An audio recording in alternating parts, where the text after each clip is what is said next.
Hello friends, Namaste. This is the second part of the Farsan Island travelogue video I traveled and experienced. This tour was conducted by Global Travel and Tour Agency Bathariyat. This is not a sponsored video. From here on, the narration will be in Malayalam. സുഹൃത്തുക്കളെ നമസ്തേ. ഫർസാൻ ദ്വീപിന്റെ രണ്ടാം ഭാഗമാണിത്. റിയാദിൽ നിന്ന് ജിസാനിലേക്ക് ബസ്സിൽ യാത്ര ചെയ്ത്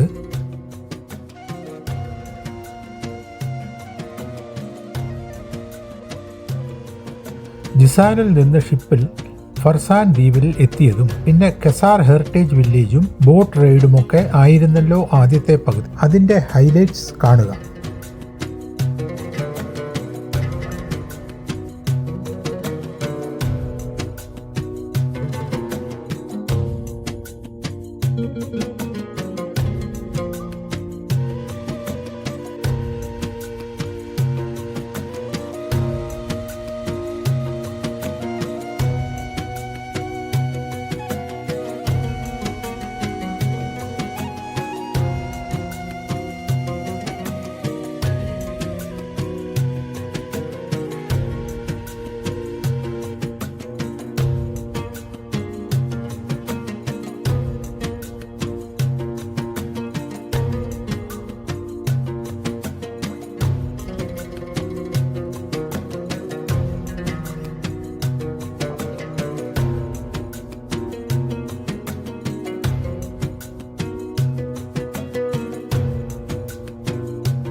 boat റൈഡും കഴിഞ്ഞ് ഹാർബറിൽ മടങ്ങി വന്ന് വാനിലേക്ക് കയറുന്ന രംഗമാണ് ഇത്. വിശപ്പിന്റെ കാര്യം പറഞ്ഞിരുന്നല്ലോ. സമയം 12:30 നേരെ ഭക്ഷണം കഴിക്കുവാൻ ഹോട്ടലിലേക്കാണ് പോയത്.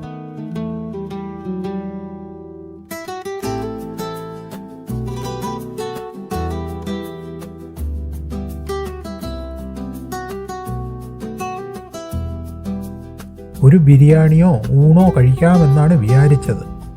പക്ഷേ ഇവിടെ അതൊന്നും ഉണ്ടായിരുന്നില്ല.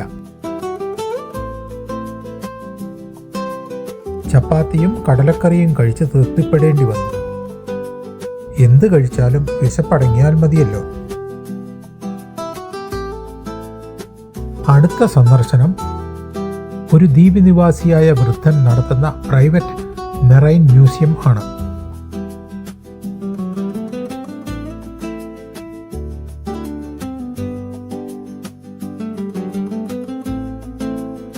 തലമുറയായി ശേഖരിച്ച കടൽ സംബന്ധമായ ഐറ്റംസ് ആണ് ഇവിടെ കാണുവാൻ സാധിക്കുന്നത്.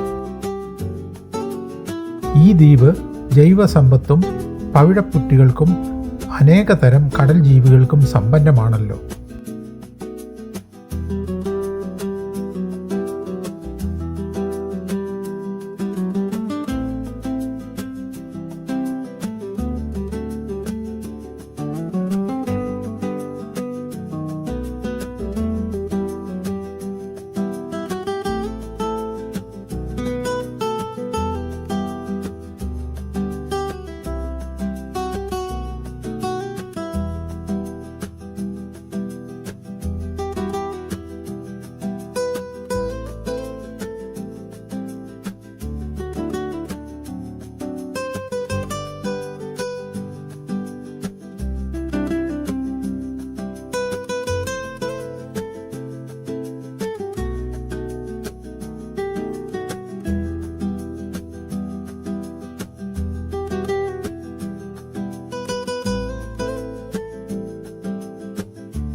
സ്റ്റഫ് ചെയ്ത് വെച്ചിരിക്കുന്ന ആമകൾ, പലതരം മത്സ്യങ്ങൾ, കോറലുകൾ, ഞണ്ട്, പലതരം ശംഖുകൾ, ഇതൊക്കെയാണ് ഇവിടുത്തെ ശേഖരത്തിലുള്ളത്.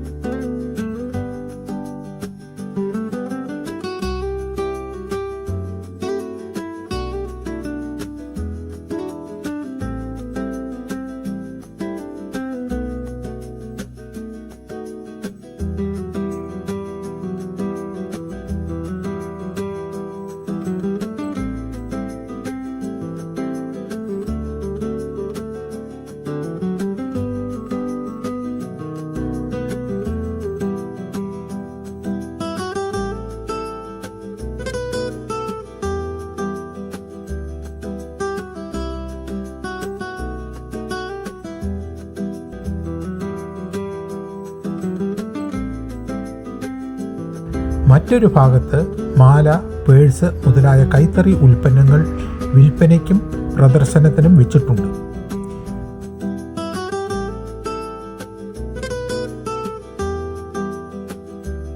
ഈ പ്രായമുള്ള വ്യക്തിയാണ് ഈ മ്യൂസിയത്തിൻ്റെ ഉടമ. ഈ കാണുന്ന സൗദി വാൻ ഡ്രൈവറാണ്. ഞങ്ങൾ എടുക്കുന്ന എല്ലാ ഫോട്ടോയിലും അയാൾ കയറി നിന്ന് പോസ്റ്റ് ചെയ്യുക പതിവാണ്.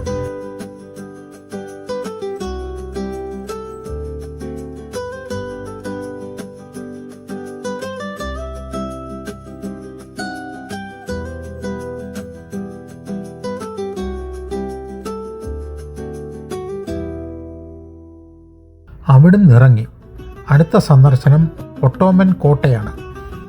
സമയം 1:30 കഴിഞ്ഞിരിക്കുന്നു. വാൻ ചില ഊടുവഴികളിലൂടെ പോയി ഒരു തുറന്നായ സ്ഥലത്തെത്തി. ഇവിടെ കുന്നിൻ്റെ മുകളിലാണ് കോട്ട.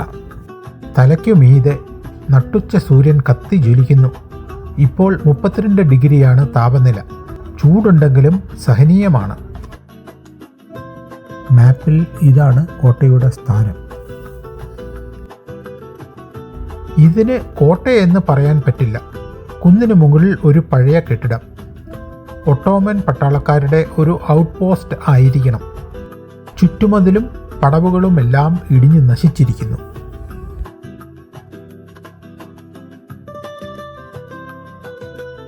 പുതുതായി പണിത സ്റ്റെപ്പിലൂടെ മുകളിലേക്ക് കയറി. ഒട്ടോമൻ കാലത്തെ ആകെ അവശേഷിക്കുന്നത് ഈ കെട്ടിടം മാത്രമാണ്.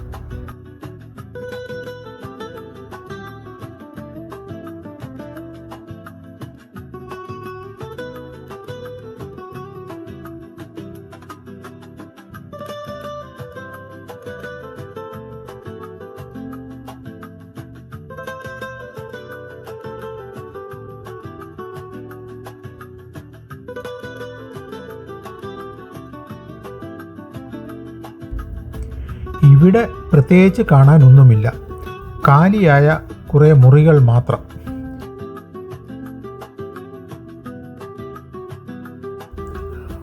ഒട്ടോമൻ ഭരണകാലം 1517 മുതൽ 1918, ഏകദേശം 400 വർഷം കാലമാണ്. സൗദി അറേബ്യയുടെ കടലോര പ്രദേശമായ ഹിജാസ് പ്രവിശ്യയും അസീർ പ്രവിശ്യയും പിന്നെ ഈ ദ്വീപും ഒക്കെ അവരുടെ ആധിപത്യത്തിൽ ആയിരുന്നു. പുരാതന സൗദിയിലെ വിവിധ ഗോത്രങ്ങളെ കീഴടക്കി ആയിരുന്നു ഭരണം. 19-ാം നൂറ്റാണ്ടിൽ 1-ാം ലോക മഹായുദ്ധത്തോടെയാണ് ഒട്ടോമൻ ഭരണത്തിൻ്റെ ആധിപത്യം അവസാനിച്ചത് എന്ന് ചരിത്രം. ഇതിനെ കോട്ടയെന്ന് വിശേഷിപ്പിച്ച് ഒരു ടൂറിസ്റ്റ് പോയിന്റ് ആക്കിയിരിക്കുകയാണ്.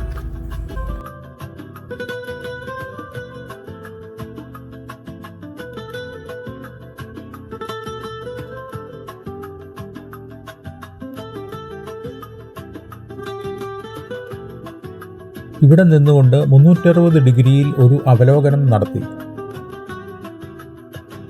തരിശായി കിടക്കുന്ന പ്രദേശമാണ് അധികവും. അവിടെ ഇവിടായി കൺസ്ട്രക്ഷൻ നടക്കുന്നുണ്ട്.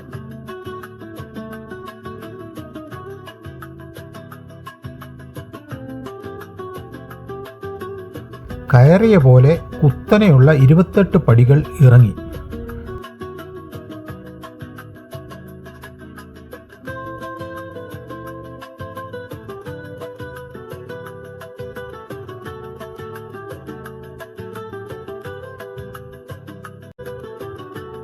കുറച്ച് ദൂരം പാർക്ക് ചെയ്തിരുന്ന വാനിൽ കയറി.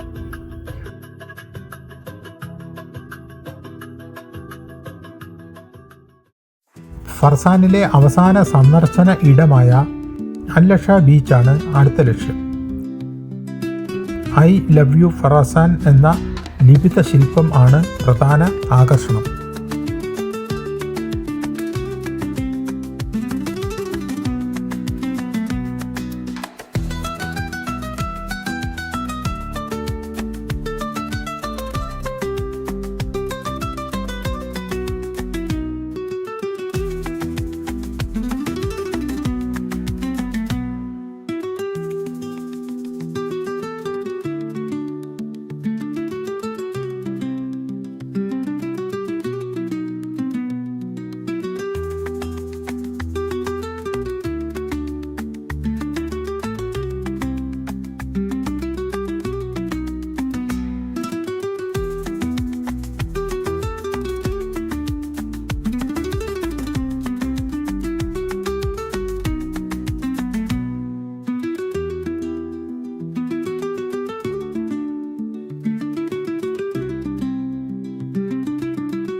ഇവിടെ സന്ദർശിക്കുന്നവരുടെ ഒരു പ്രധാന ഫോട്ടോഷൂട്ട് കേന്ദ്രമാണ് ഇത്.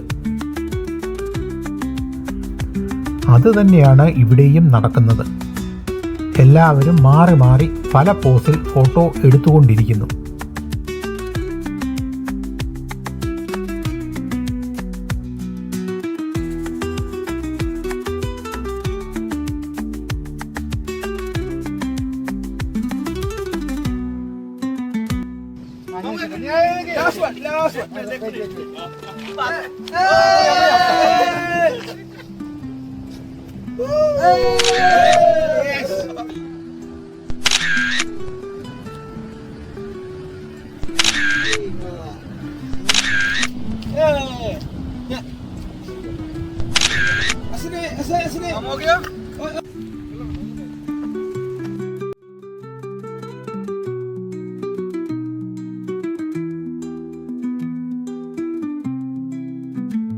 ഈ ദ്വീപിനോട് വിട പറയുവാൻ സമയമായി.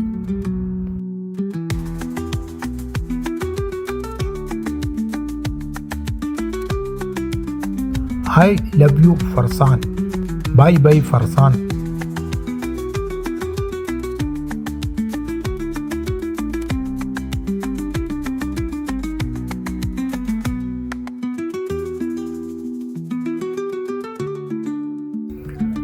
ദ്വീപ് ചെറിയ ഒരു സ്ഥലമാണ്.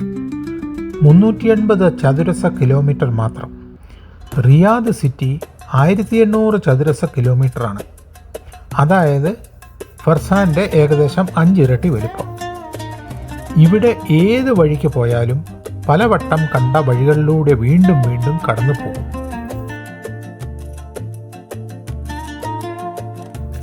ഇപ്പോൾ സമയം 2:45 3 മണിക്ക് പോർട്ടിൽ എത്തണം. 3:30 ജിസാനിലേക്കുള്ള ഷിപ്പ് പുറപ്പെടുക.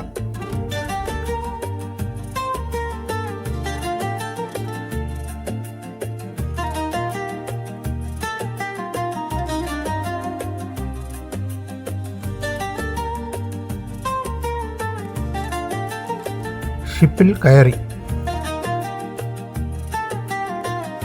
വീണ്ടും സൈഡ് സീറ്റ് പിടിച്ചു.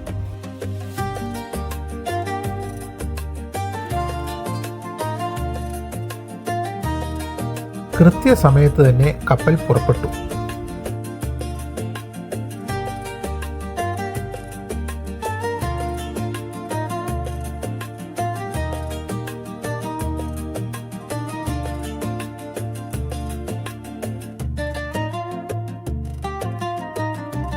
ബോട്ടിങ്ങിന് പോയപ്പോൾ കണ്ട അതേ പാറകളും തുരുത്തുകളും കപ്പലിന്റെ ജനലിലൂടെ കാണാമായിരുന്നു. എതിർദിശയിൽ ഈ കപ്പലിന്റെ ഇരട്ട സഹോദരൻ ദ്വീപിലേക്ക് പോകുന്നുണ്ട്. ഇന്നലെ ഇതിലാണ് ഞങ്ങൾ അങ്ങോട്ട് പോയത്. ഇപ്പോൾ 4 മണി. കാപ്പി കുടിക്കുവാനുള്ള സമയമായി. കഫറ്റീരിയയിൽ നിന്ന് വീണ്ടും നെസ്കഫെ വാങ്ങി കുടിച്ചുകൊണ്ട് കപ്പലിന്റെ പിൻഭാഗത്തെ കാഴ്ചകൾ കാണുവാൻ അവിടെ പോയി നിന്നു. ഷിപ്പിന്റെ പ്രൊപ്പല്ലറിൽ നിന്ന് തള്ളുന്ന വെള്ളം കാണുവാൻ നല്ല രസം തോന്നി. എത്ര കണ്ടാലും മടുക്കില്ല. കാരണം ഓരോ നിമിഷവും വ്യത്യസ്തമായ ഡിസൈനിലാണ് തെറിക്കുന്ന വെള്ളം രൂപപ്പെടുന്നത്. കടലിലെ തിരകൾ പോലെ ഓരോ തിരയുടെ ആകൃതിയും വ്യത്യസ്തമാണ്. അതുകൊണ്ട് ഈ കാഴ്ചകളൊന്നും വിരസത തോന്നിക്കില്ല.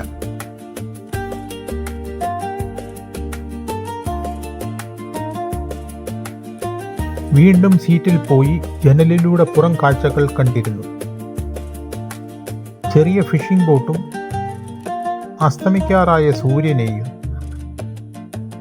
ചക്രവാളത്തിൽ പറന്നു നടക്കുന്ന കടൽ പക്ഷികളെയും നോക്കിയിരുന്നു.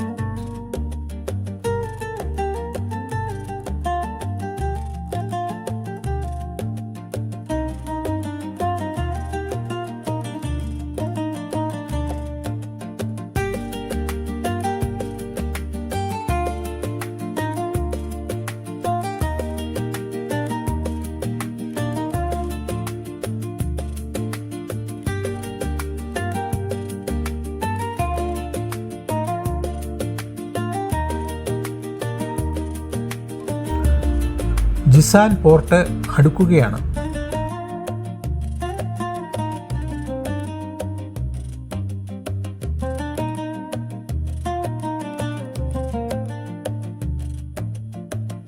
റഡാർ സ്ഥാപിച്ചിട്ടുള്ള ഈ ടവറാണ് ജിസാൻ പോർട്ടിന്റെ ലാൻഡ്മാർക്ക്.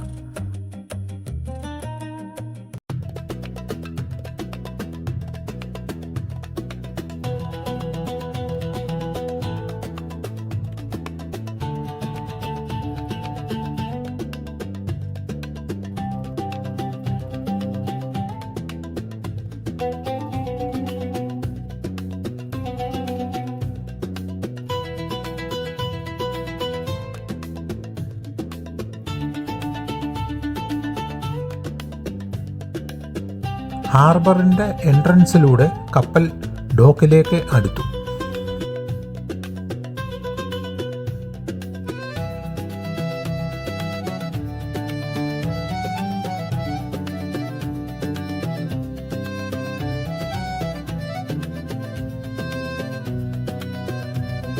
പോർട്ടിൽ നിന്ന് ഇറങ്ങി. റിയാദിൽ നിന്ന് ഇങ്ങോട്ട് വന്ന അതേ ബസ് ഞങ്ങളെയും കാത്ത് കിടപ്പുണ്ടായിരുന്നു. ഡ്രൈവർമാരായ അനിലും ആശിക്കും ജിസാനിൽ ഇന്നലെ രാത്രി തങ്ങിയിരുന്നു. അവർ ബസ്സെല്ലാം കഴുകി വൃത്തിയാക്കി വെച്ചിരിക്കുന്നു. സന്ധ്യയാകുന്നു. ഇനി ലക്ഷ്യം സൂര്യാസ്തമനം കാണുക എന്നതാണ്. ജിസാനിലെ ഒരു സൺസെറ്റ് പോയിന്റാണ് Corniche beach and park.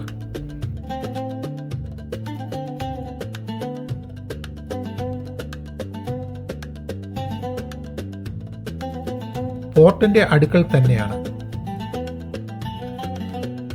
Corniche എത്തിയതും എല്ലാവരും ബസ്സിൽ നിന്നിറങ്ങി അതിവേഗം തീരത്തേക്ക് നടന്നു. അസ്തമയ കാഴ്ച നഷ്ടപ്പെടരുതല്ലോ.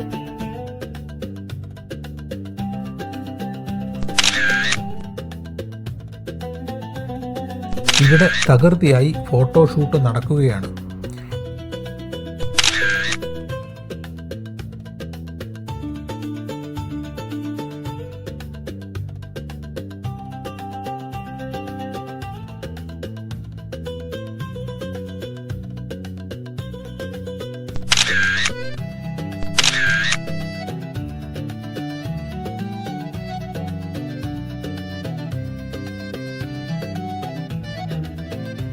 ഈ യാത്രയിൽ ചെങ്കടലിൻ്റെ അവസാനമായ കാഴ്ചയാണ്.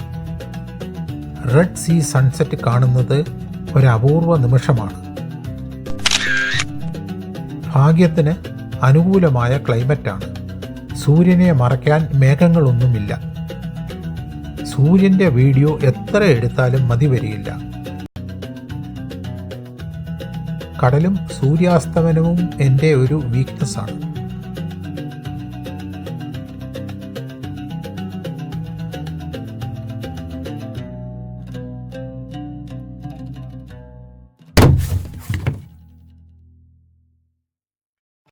അസ്തമയം തുടങ്ങാറായി. സൂര്യൻ കടലിൽ മറയുന്നത് ടൈം ലാപ്സിൽ എടുക്കണം.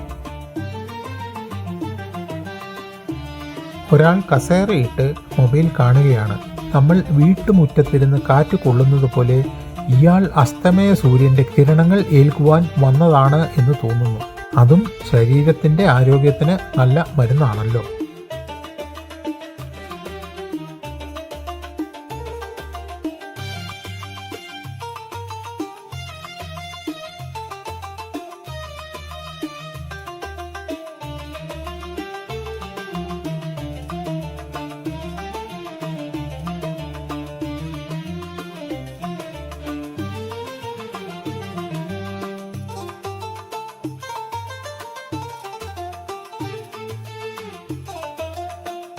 സൂര്യാസ്തമയം കഴിഞ്ഞു.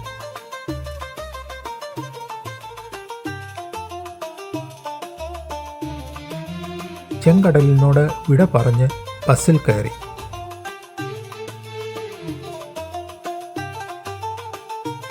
അടുത്ത ഡെസ്റ്റിനേഷൻ ലക്ഷ്യമാക്കി പുറപ്പെട്ടു. കടൽ തീരത്തൂടെയാണ് യാത്ര. അരാംകോയുടെ വലിയ ശേഖരണ പ്ലാന്റും ഫില്ലിംഗ് സ്റ്റേഷനും ഒക്കെ പിന്നിട്ട് ഹെറിറ്റേജ് വില്ലേജിലേക്കാണ് യാത്ര.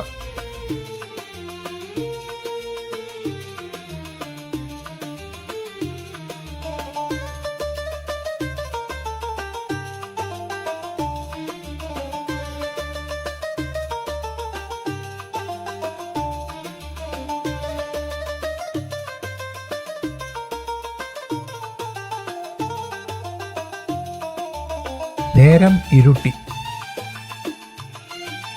ഇതാണ് ഈ ട്രിപ്പിൻ്റെ അവസാന സന്ദർശന സ്പോട്ട്. സമയം 8:50. ജിസാനിലെ ഹെറിറ്റേജ് വില്ലേജിൽ എത്തി. സന്ദർശനം ഫ്രീ ആണ്, ടിക്കറ്റ് ഒന്നും ഇല്ല എന്ന് സാരം. ഈ വില്ലേജ് പകൽ തുറക്കില്ല. 5 മണി മുതൽ വെളുപ്പിന് 2 മണി വരെയാണ് സന്ദർശന സമയം.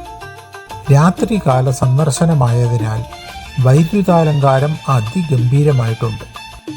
ജിസാൻ പ്രവിശ്യയിലെ പുരാതന സംസ്കാരവും വീടുകളും ജീവിത രീതികളും ഒക്കെ പ്രദർശിപ്പിക്കുകയാണ് ഈ ഹെറിറ്റേജ് വില്ലേജിൻ്റെ ലക്ഷ്യം.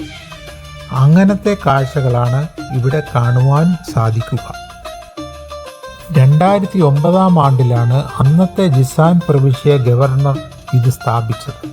ടൂറിസ്റ്റുകൾ സന്ദർശിക്കുന്ന ഒരു കേന്ദ്രം എന്നതിലുപരി ജിസാൻ പ്രവാസികൾക്ക് ഒരു ഉത്സവ കേന്ദ്രം കൂടിയാണിത്. എല്ലാ വർഷവും ഡിസംബർ ജനുവരി മാസങ്ങളിൽ 90 ദിവസം നീണ്ടു നിൽക്കുന്ന ശീതകാല ഉത്സവം, അതായത് വിൻ്റർ ഫെസ്റ്റിവൽ ഇവിടെ നടത്താറുണ്ട്. ഇവിടെ ആ സമയത്ത് 100 കണക്കിന് പരിപാടികൾ നടത്താറുണ്ട്. പിൻഭാഗത്ത് ഒരു ചെറിയ തടാകം ഉണ്ട്. തടാകമോ കുളമോ എന്ന് മനസ്സിലാകുന്നില്ല. പകൽ വെളിച്ചത്തിൽ കണ്ടെങ്കിൽ മാത്രമേ മനസ്സിലാകൂ.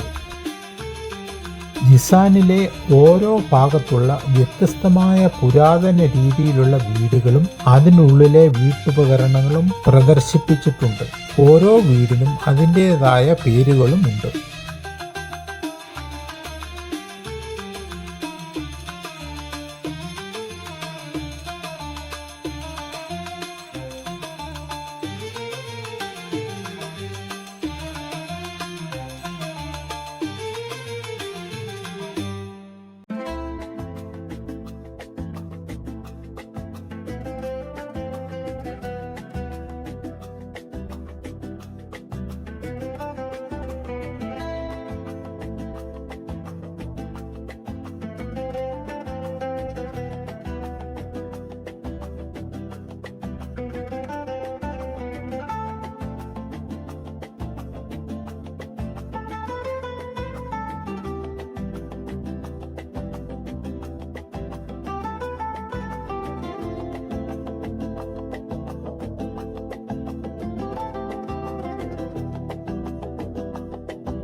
VIP-കളായ അതിഥികളെ വരവേൽക്കുവാൻ സൗദിയുടെ സാംസ്കാരികവും സാമുദായികവുമായ രീതിയിൽ ഒരുക്കിയിരിക്കുന്ന ഒരു സ്വീകരണ മുറിയാണിത്. ഞങ്ങളെ എല്ലാവരെയും ആതിഥേയനായ ഒരു സൗദി പൗരൻ വിളിച്ചിരുത്തി ഗാവ കുടിക്കാൻ തരികയും കുശലം പറയുകയും അവരുടെ പരമ്പരാഗതമായ രീതിയിൽ ആദരിക്കുകയും ചെയ്തു.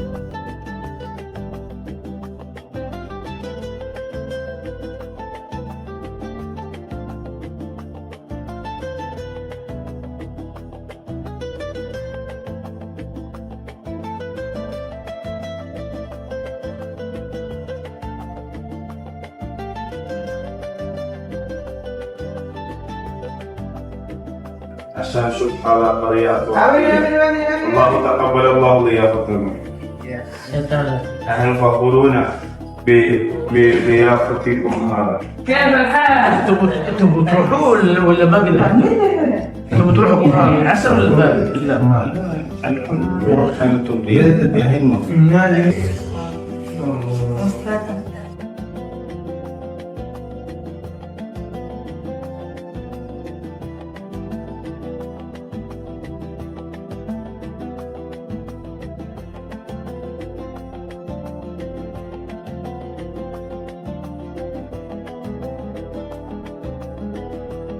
മറ്റൊരു കെട്ടിടത്തിൽ പുരാതനവും സാംസ്കാരികവുമായ വസ്തുക്കൾ പ്രദർശിപ്പിച്ചിട്ടുണ്ട്.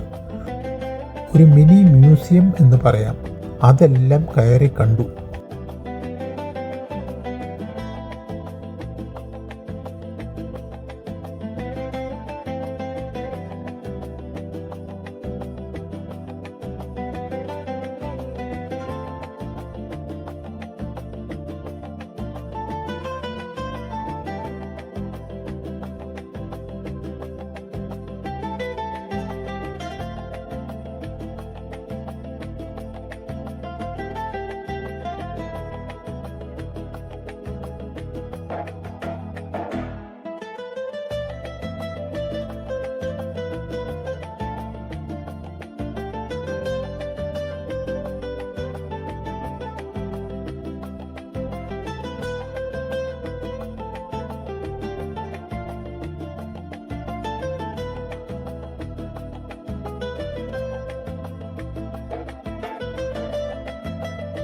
എല്ലാം 1 മണിക്കൂർ കൊണ്ട് കണ്ടതിനു ശേഷം ഫോട്ടോ സെക്ഷൻ ആരംഭിച്ചു.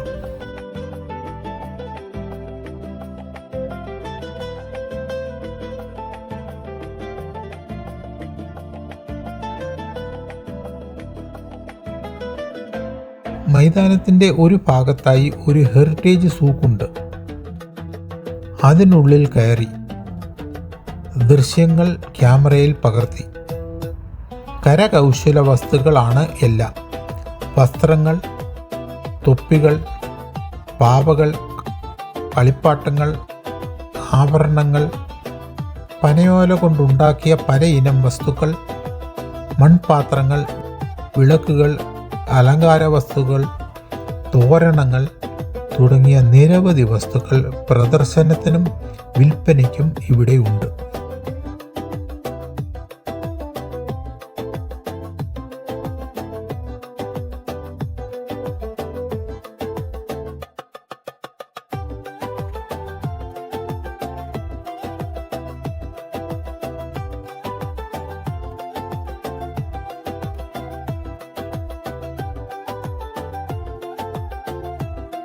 പരമ്പരാഗതമായ കരകൗശല വസ്തുക്കൾ ഇവിടെ വളരെ കുറവാണ്. ചൈനയിൽ നിന്ന് ഇറക്കുമതി ചെയ്ത ഐറ്റംസാണ് കൂടുതലും.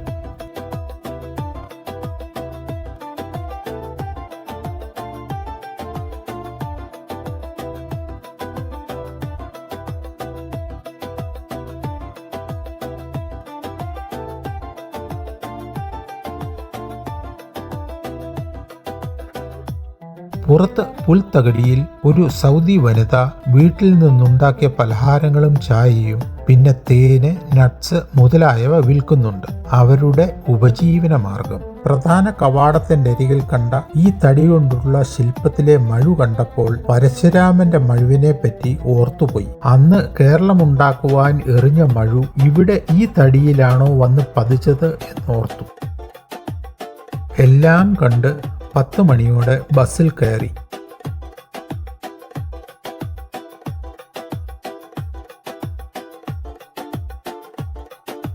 വന്നത് ജിദ്ദ റൂട്ടിൽ ഹൈവേയിൽ കൂടെയാണല്ലോ.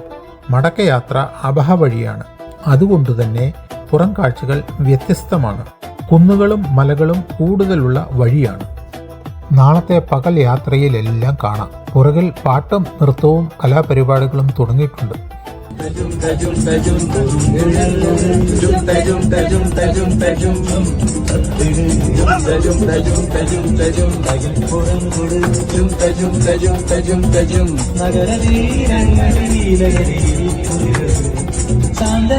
രാത്രിയിൽ ഭാഗ്യഘോഷാദികൾ കൊണ്ടുവാ, ഓ കൊണ്ടുവാ. ശാന്തമീ രാത്രിയിൽ ഭാഗ്യഘോഷാദികൾ കൊണ്ടുവാ, ഓ കൊണ്ടുവാ.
സമയം 11 കഴിഞ്ഞിരിക്കുന്നു.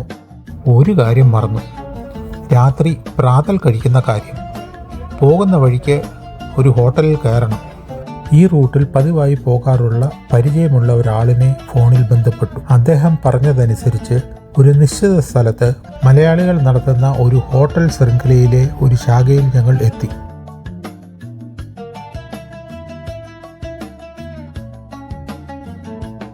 ഇതാണ് ആ ഹോട്ടൽ.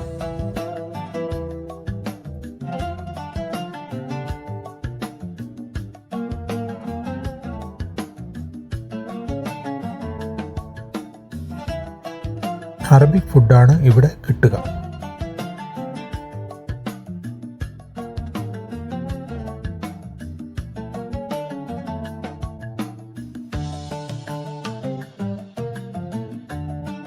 ഹോട്ടലിൻ്റെ മുമ്പിലുള്ള റോഡിൽ സിഗ്നൽ റൗണ്ടിൽ സ്ഥാപിച്ച ഭീമാകാരമായ ഒരു ടാപ്പ് ശ്രദ്ധയിൽപ്പെട്ടു. നല്ല പച്ച വെളിച്ചം അതിനെ കൂടുതൽ ഭംഗിയാക്കി. വയറ് നിറഞ്ഞപ്പോൾ ഉറക്കം വന്നു. പകൽ ഓടി നടന്ന് കാഴ്ചകൾ കാണുകയായിരുന്നല്ലോ, നല്ല ക്ഷീണമുണ്ട്. ഉണർന്നപ്പോൾ നേരം പുലർന്നിരുന്നു. മരുഭൂമിയിലെ ഹൈവേയിലൂടെ ബസ് മുമ്പോട്ട് നീങ്ങുന്നതാണ് കണ്ടത്. രണ്ടു വശത്തും മണൽ കൂനകൾ. തിരിച്ചു പോകുന്ന റൂട്ടാണിത്.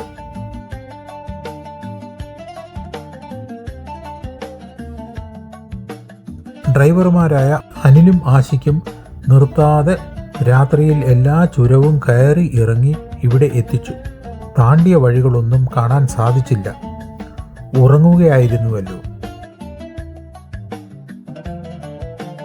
6:30 സമക് എന്നൊരു സ്ഥലത്ത് പ്രഭാത കൃത്യങ്ങൾക്കും ബെഡ് കോഫിക്കും പ്രധാനമായി കൈകാലുകൾ നിവർത്തുവാനുമായി ബസ് നിർത്തി.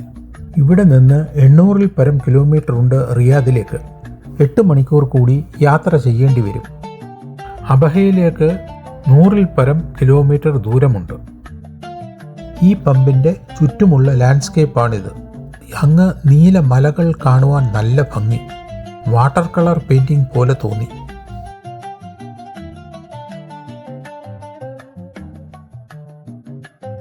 വണ്ടി മുൻപോട്ട് പോയി. അബഹ റൂട്ടിൻ്റെ സൗന്ദര്യമാണ് ഈ കാണുന്നത്. വിവിധ തരം മലനിരകൾ, പല നിറത്തിലും പല വലുപ്പത്തിലും പല ആകൃതിയിലും.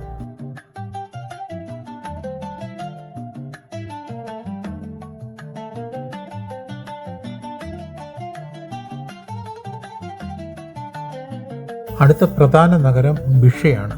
അബഹയിൽ നിന്ന് 240 കിലോമീറ്റർ ദൂരമുണ്ട്. ഈ റൂട്ടിലെ കാഴ്ചകൾ അതിമനോഹരമായിരിക്കും എന്നതിന് ഒരു സംശയമില്ല.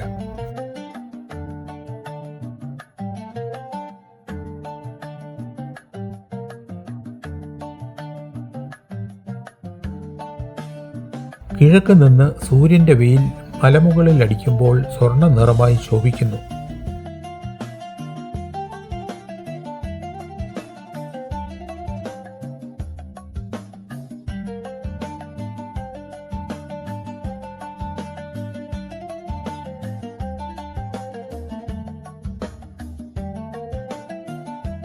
ഈ പ്രവിശ്യയിലെ മരുഭൂമിയിൽ ഇപ്രകാരമുള്ള ചെറുമരങ്ങൾ മാത്രമേ കാണുവാനുള്ളൂ.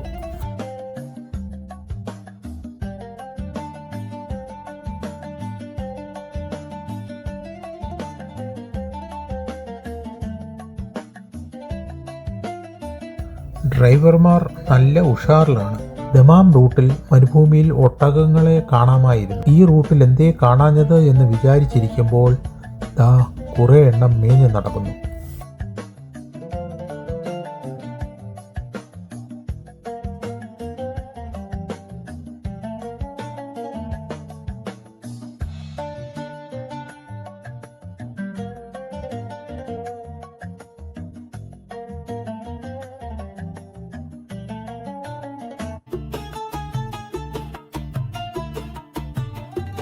ഇത് ബിഷ പ്രോവിൻസിലേക്ക് കടക്കുന്ന ചെക്ക് പോസ്റ്റാണ്.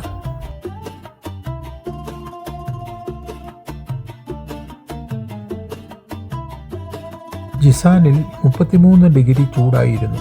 ഇവിടെ 14 ഡിഗ്രി മാത്രമേ ഉള്ളൂ. റിയാദ് പ്രവിശ്യയിലേക്ക് കടന്നപ്പോൾ മലകൾ അപ്രത്യക്ഷമായി. അബഹ കഴിഞ്ഞ് ഏതാണ്ട് 800 കിലോമീറ്റർ കഴിഞ്ഞിരിക്കുന്നു. റിയാദിലേക്ക് 100-ൽ പരം കിലോമീറ്റർ ഇനി ഉണ്ട്. ഇപ്പോൾ 12 മണിയായി. ബിഷയും കഴിഞ്ഞ് അൽ റാഖമിയ, അർ റയാൻ എന്നീ പ്രധാന പട്ടണങ്ങൾ കഴിഞ്ഞ് മുസാംബിയോട് അടുക്കുകയാണ്.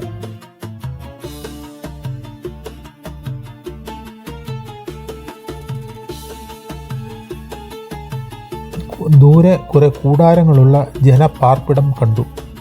നാടോടികളെ പോലെ ജീവിക്കുന്നവരാവും, അറിയില്ല.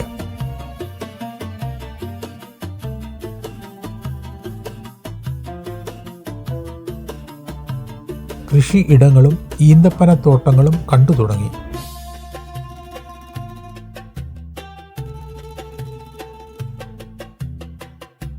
ജനനിബിഡമായ പ്രദേശത്തേക്ക് പ്രവേശിക്കുകയാണ്.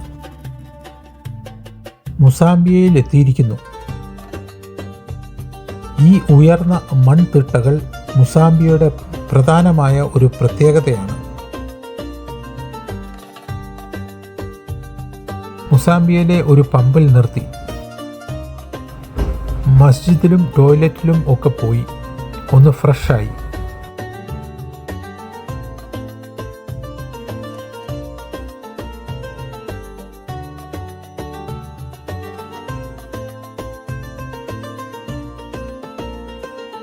വീണ്ടും യാത്ര തുടർന്നു.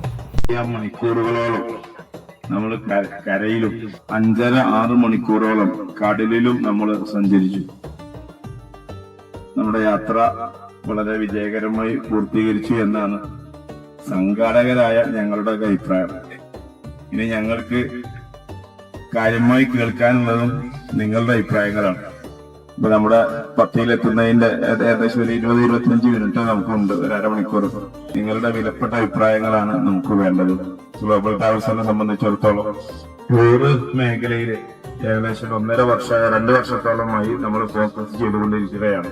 നമ്മുടെ നേരത്തെയുള്ള സർവീസുകൾ പ്രധാനമായും ടിക്കറ്റ്, വിസ സർവീസുകൾ, അതുപോലെ ഒരു പ്രവാസിക്ക് പ്രവാസ ലോകത്ത് എന്തെല്ലാം ആവശ്യമുണ്ട്, അവന്റെ പാസ്പോർട്ട്, ടിക്കറ്റ്, ട്രാൻസ്ലേഷൻ, അറ്റസ്റ്റേഷനുകൾ തുടങ്ങിയ എല്ലാ സർവീസുകളും ഗ്ലോബൽ ട്രാവൽസ് വളരെ നേരത്തെ തന്നെ ചെയ്തുകൊണ്ടിരിക്കുന്നുണ്ട്.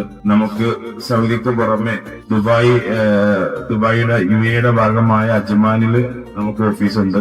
സൗദിയിൽ തന്നെ ഏകദേശം റിയാദിനെ കേന്ദ്രീകരിച്ച് 5 ഓഫീസ്, അതുപോലെ ജിദ്ദയിൽ മറ്റൊരു ഓഫീസ്, അങ്ങനെ 6 ഓഫീസുകളാണ് ഗ്ലോബൽ ട്രാവൽസിനുള്ളത്. ഇതുപോലെ 2 വർഷത്തോളമായി സൗദി അറേബ്യയുടെ ടൂറിസം ഡിപ്പാർട്ട്മെന്റ് വലിയ സപ്പോർട്ടാണ് ടൂർ വികസന കാര്യത്തിൽ നിലവിൽ ചെയ്തുകൊണ്ടിരിക്കുന്നത്. അതിന്റെ ചുവട് പിടിച്ചാണ് നമ്മളും ഈ ടൂർ എന്നൊരാശയം കൊണ്ടുവരികയും സൗദി അറേബ്യയുടെ വ്യത്യസ്ത ഭാഗങ്ങളിലേക്ക് സഞ്ചാരികളെ എത്തിക്കാനുള്ള ശ്രമം നടത്തിക്കൊണ്ടിരിക്കുന്നത്.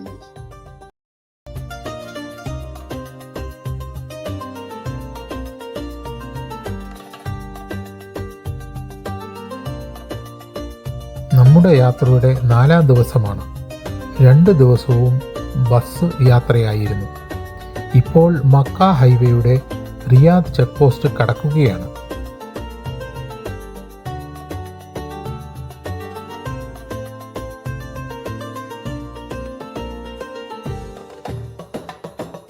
ഇനി വാദി 11 ഭാഗത്തേക്കാണ് നീങ്ങുന്നത്.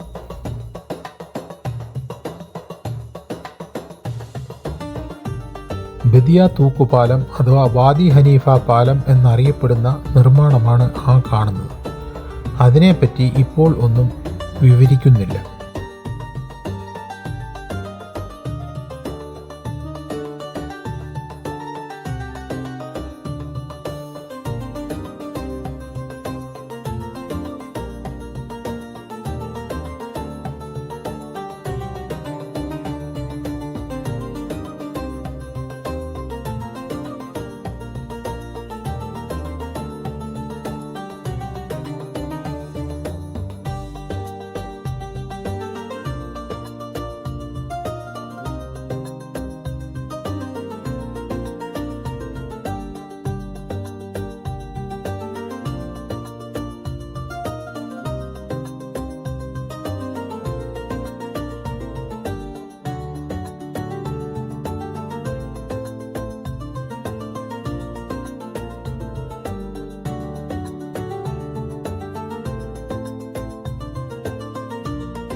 റിയാദ് സിറ്റിയിൽ പ്രവേശിച്ചു.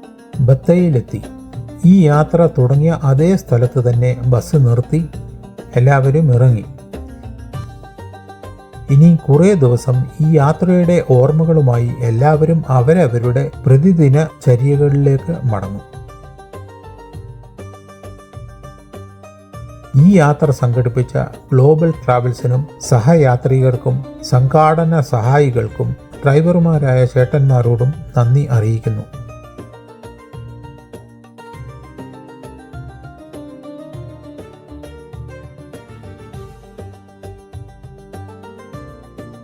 ബസ്സിൽ നിന്ന് ഇറങ്ങിയവർക്കെല്ലാം സംഘാടകർ ഒരു ഗിഫ്റ്റ് പാക്കറ്റും ഫർസാനിൽ വെച്ച് എടുത്ത ഒരു ഗ്രൂപ്പ് ഫോട്ടോ ഫ്രെയിം ചെയ്തതും നൽകി. വളരെ നന്ദി. ഇതുപോലെ മറ്റൊരു യാത്ര ഗ്ലോബൽ ട്രാവൽ സംഘടിപ്പിക്കും എന്ന് പ്രതീക്ഷിക്കുന്നു.